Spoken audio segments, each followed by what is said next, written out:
Season 2, Episode 1. How are you guys feeling and how did you find the other flights? I got a bit of feedback from Season 1 and I thank you, dear listeners, for that. Half of them being my friends from across the world, but I'm still grateful for your feedback. And if I may recap something I said in Season 1 that will equally set the base for this season towards sustainability and its underlying meaning, especially for myself and a few other people. I have interacted with the policies we are formulating today, and they will be implemented for the next generations to come. That is the children more so, and the youth to some aspects. So, why not involve them from the onset? Well, that's not a rhetorical question because I am going to put this into real life tests and give it meaning by the start of this season.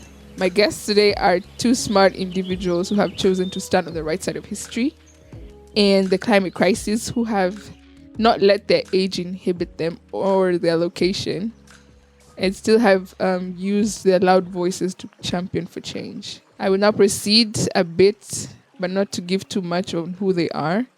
I will let them do that and reveal themselves to you today. And as much as they are doing this today, they are tomorrow's heroes. So, kicking off to our first guest, could you please introduce your name, your location, or where you're currently based, and what your interests are? Hi, my name is Robert, and I'm from Toronto, Canada, and my interests are saving the world, playing hockey, and playing games with my friends, and cooking. All right, that's quite the mix. What was I doing when I was a child? Your interests are really cool. Next one, please. Hi, my name is Jada Neema and I'm currently based in Malindi, Kenya. And my interests are conserving the oceans, forest, going hikings, and also doing gymnastics. Thank you. Thank you. All right, that's quite the mix as well, which is cool. I don't know if I would be doing that, but I know that I'm equally a hiker, and I will look for you one day and go hiking in Malindi. So these are my guests today. We have Robert and Jada. You should check their works, by the way. I think I should link as well the social medias in the description, but they're amazing and you should check their works. If nothing is stopping them, I think nothing should equally stop you. Moving on to my next question. When did you start working on climate matters?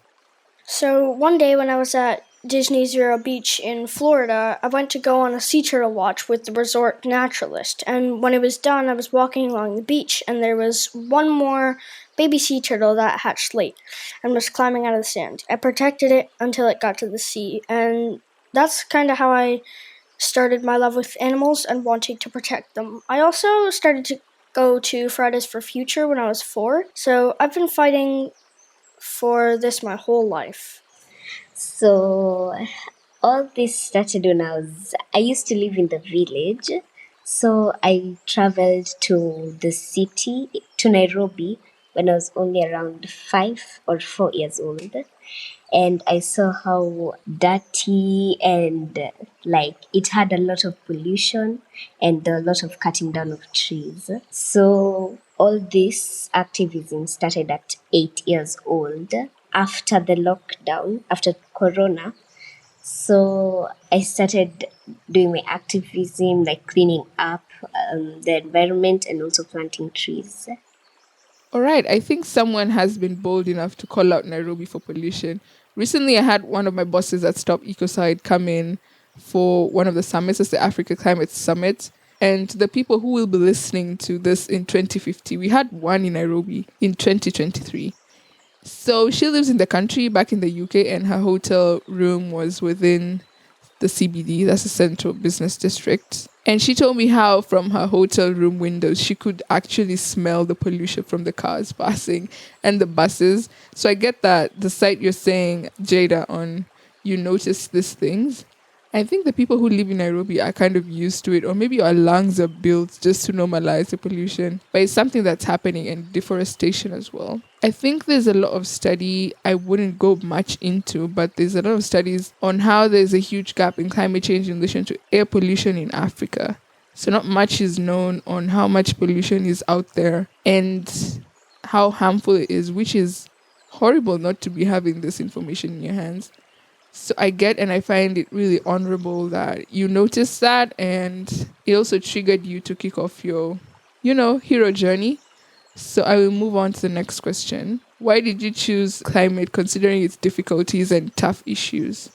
I started to get worried because all the bad news about biodiversity loss and climate change and what was going to happen if we don't make a change. And I was stressed, and I love watching YouTube videos during COVID, so my mom suggested I host my own channel, and that's how I started Children's Climate Championship. Climate change is the most important thing to talk about because if we don't fix things, even more bad things are going to happen. So I decided to educate people because not a lot of people knew, and I was doing it because if I didn't do it, then who will? So I'm trying to protect my future because maybe in the future there won't be any biodiversity, no trees, no ocean. The marine life have already started dying. So if we don't do something now, what will happen to the future? What will happen to us in the future? So that's why I started my activism. That's so honorable. You mentioned a lot of it in relation to urgency. That is something we need to know. So it's something that I think also, if you are listening to this, you need to take up yourself. Because if you don't, who will, you know? And it is in our near future that if we do not do this, we will suffer from it. So I like the fact that we're all having and seeing the sense of urgency and even so seeing the needs thereafter to put all this into action.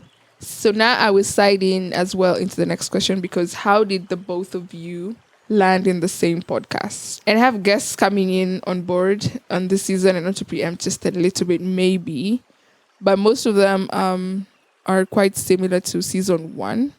So now my question is, how did the both of you cross paths? And what do you think about it? Was it fate? Was it karma? Was it coincidence? What do you think? How did the both of you cross paths and finally land on this channel being interviewed?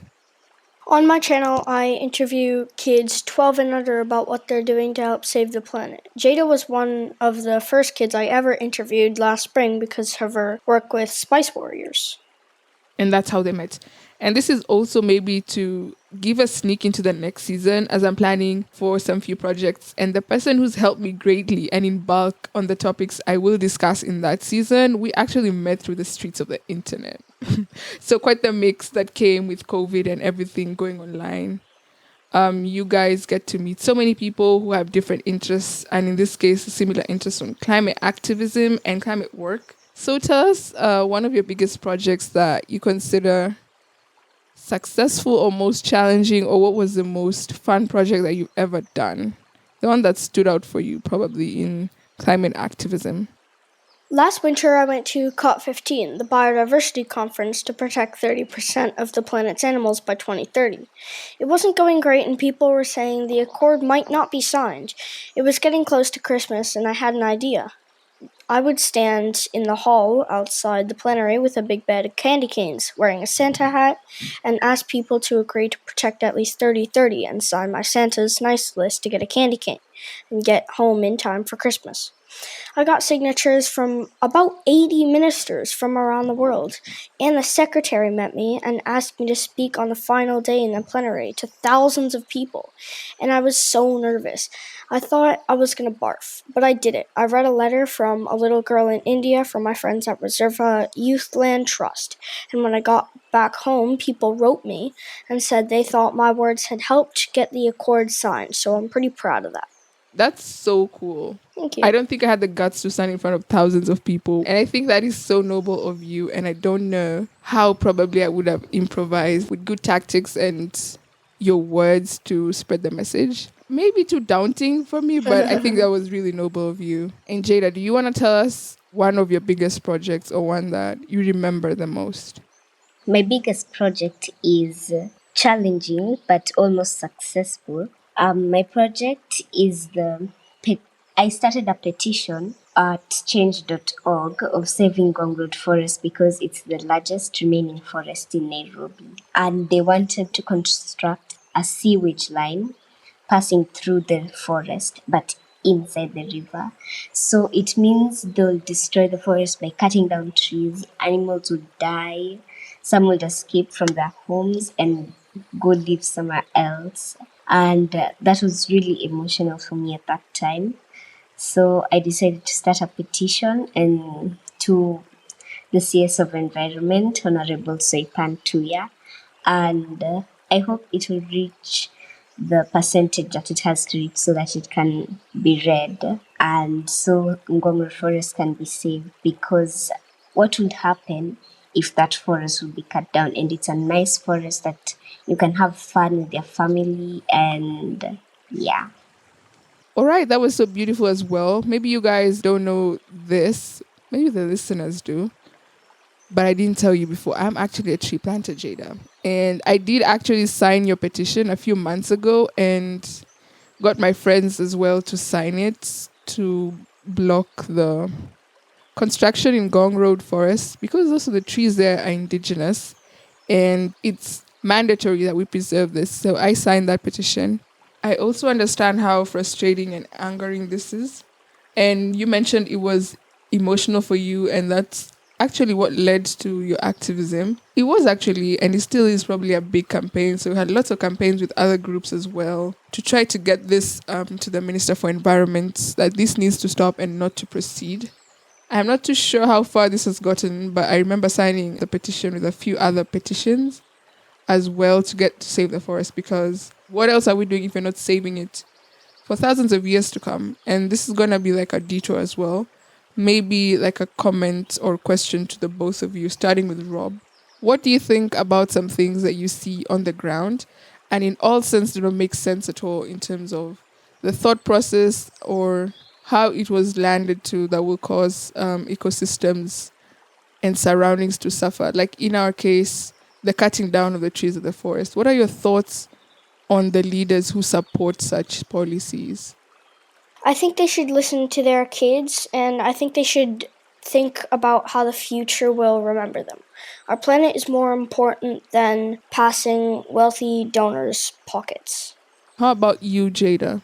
I think the leaders who support such cruelty do not really care about Earth, or some don't even know climate change, and that's why I always say that advocacy is important. All right, this has been brief but very weighty answers there. And I hope they get to hear all about this, that we cannot continue to live in a world that's threatened, our futures being threatened like this just because of a few dollars. I would like to segue to the next question, which is now going forward, if we may look into the future, where do you think or where do you see our future in relation to your projects and your passions? Where do you think you'll be in the next 5 to 10 years? I think I will always have to be fighting for the climate in my lifetime. I mean, I'd rather be playing hockey, but that time is gone for us. I'm gonna keep raising my voice and speaking out, but what I really like to do is be a chef, and I'll serve only vegan food, and I'll compost and use sustainable organic farm to table food and not have food waste. I think no matter what job people do, they can always try to save the planet at the same time. Everybody's job matters. People can make the world a better place. All right, from farm to table. That's a good idea. How about you, Jada? I think whatever I do, I'll still be an environmentalist. I'll protect nature because I want to become a pilot, and airplanes produce a lot of carbon per hour. But at least an aeroplane than a private jet, only one person in a private jet that takes out a lot of carbon. I actually think it's giving a sneak peek as well into the next few episodes, because we'll have someone come on board to talk about vegan food and their role towards the planet, as well as touch a bit on airplanes. So that's really noble of you guys to still have dreams that are more or less tied to your passions deep down. And as Rob said, no matter what your job is, you can still play a role for us, because it's the only home we have. Okay, as of now, I don't know if you listen to this in 2030 and find out we actually relocated to Mars, but as of now, we still have Earth, and this is our only home, the only Earth we have. So, this is now going into a rundown as we think about the future in that sense. This is going to be a simple question, but the answer could be as difficult to many people's hearts, including mine. And the question is, do you think there is hope? I do think there's hope because a lot of people are starting to realize what's going on. My dad is a scientist and he says that we people will always find a way. And we can't afford to lose hope because every little thing we do counts. Doom and gloom makes people give up, and we don't have time for that. I think there's hope because more people are joining in and they're learning about the effects of climate change and how harmful it is. So in the future, I think there'll be hope the way more people are coming in and we have more activists. So to you, the more the merrier, and the more the people, the more the hope, which is true because we have seen lots of people joining in or realizing that climate change is real. And this is also in simplistic matters. We have seen different weather patterns. This is 2023, and since time immemorial or history so far, we have had the hottest day recorded on Earth in July of 2023 in some parts of Europe. So there's a lot of indicators that climate change is real, and people are realizing that, and especially in Europe, where most of the deniers have been, this is starting to slowly change. But as of the recent events with the summer of 2023, with the horrible wildfires and crazy weather patterns across the world, not only in Europe, we have seen lots of people have a shift in their mindsets on what really is climate change and what they need to do to avert it. So I get the point that you say more people are realizing, and that is a source of hope. And for the fact that we actually can't afford to give up, we need to save Earth and save it now. All right. So let's get to something loose, except difficulties and intricacies of the climate field and what needs to be done and how fast it needs to be done. Let's get to the easier part. I want to ask the both of you to give us some fun facts about yourself, something that you want us to know that is fun and that you haven't told us already. I know how to make macaroons, and I made one today. And since I didn't know it was a podcast, so I just ate it. Oh my gosh. So I will try to attach a picture. He sent me one picture of it, which still has his teeth in it, but I will try and post it maybe on the description. You actually can bake this. Can you imagine? I cannot do that. Jada, do you want to tell us a fun fact about yourself? First of all, did you know that actually one fun fact that I always tell people and also myself is that sharks don't kill people a lot of times. They only kill like about 6 people per year because they mistake it for a type of sea animal. But it's actually humans who kill sharks more. Humans kill sharks like kill about 100 million sharks, and that's not a good thing to do. So, one fun fact about myself is that I love the ocean. I spend most of my free time there, and that's how I knew about all those things. Are you equally as mind blown as I am? What do you mean sharks don't kill people as much? That's crazy. I did not know that, and I will go and confirm that because I think there's a lot of propagation and propaganda in the internet that I did not know and still don't think I know it's true. It's more or less scary, but I understand it's what it is compared to human beings and the harm that we do. We're for sure the ones who kill more animals than they do us. So, by the way, today Jada mentioned in passing that she was doing a cleanup today at the ocean. Do you want to talk about that? So, today's cleanup, I went with my cousin. He had a school cleanup, so I decided since I love the ocean and I like doing cleanups, I'll go with him. And it was so fun. We brought our own reusable gloves and we brought our trash bag.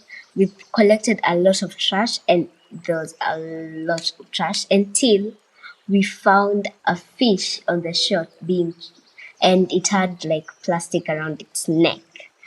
And I felt so sad for it. That's all.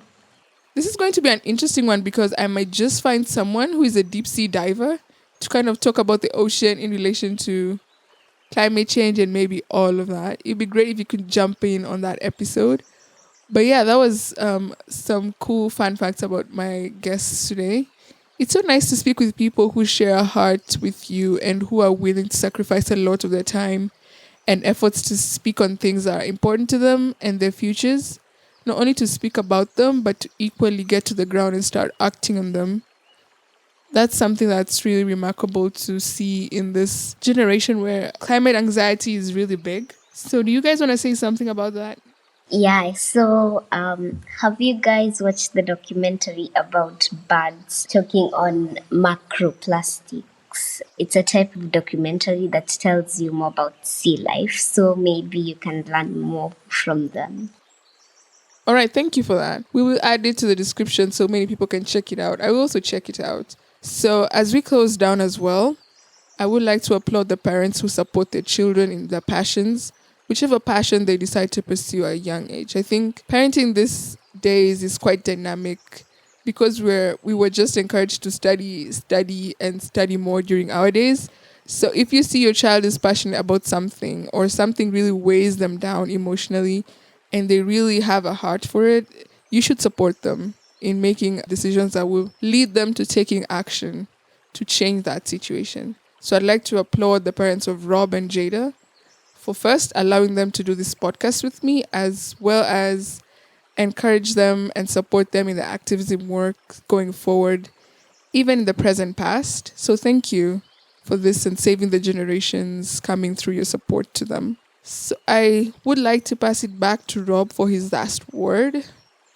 I just wanted to say a few words of encouragement to kids out there. You may think you are too little to make a difference, but my friend Catherine Hayhoe says that kids are the most influential voices when convincing climate deniers to fight for climate action. You have a voice. Use it. And people will listen. You just have to believe and be loud. If we all work together, we can still do this. We can and we will. When convincing climate deniers to fight for climate action, you have a voice, use it, and you have the voice that people will listen to inevitably. You just have to be loud about it and believe in yourself.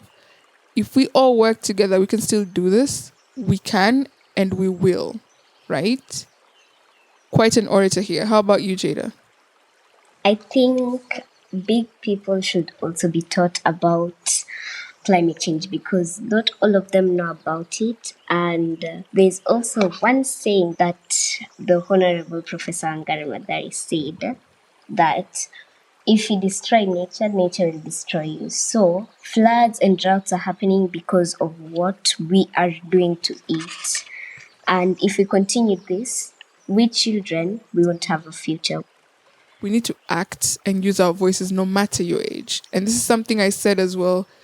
I'm thinking in season 1, a person is a person no matter how small they are. So use your voice. It doesn't matter how small or squeaky or a whisper it is, use it still. Thanks again for coming. And I told you this season is starting off on an interesting set of notes. And I can't wait to see what will come out of the futures of these two individuals, as well as the next generations to come. People who love and have a heart for their home and are willing to sacrifice their time and actions to protect it is something remarkable to see in the next generations and the other generations behind them. So thank you for taking your time and taking this maiden flight with me and my guests today. This is season 2, episode 1. Tune in for more interesting guests on this set of flights, and we hope to hear from you and connect with you more in regards to taking action from season 1 going into season 2 and season 3 maybe. I don't know if I'll give it much of a sneak peek into season 3, but thank you for taking this flight with us, and we hope to see you on the next flight for Earth.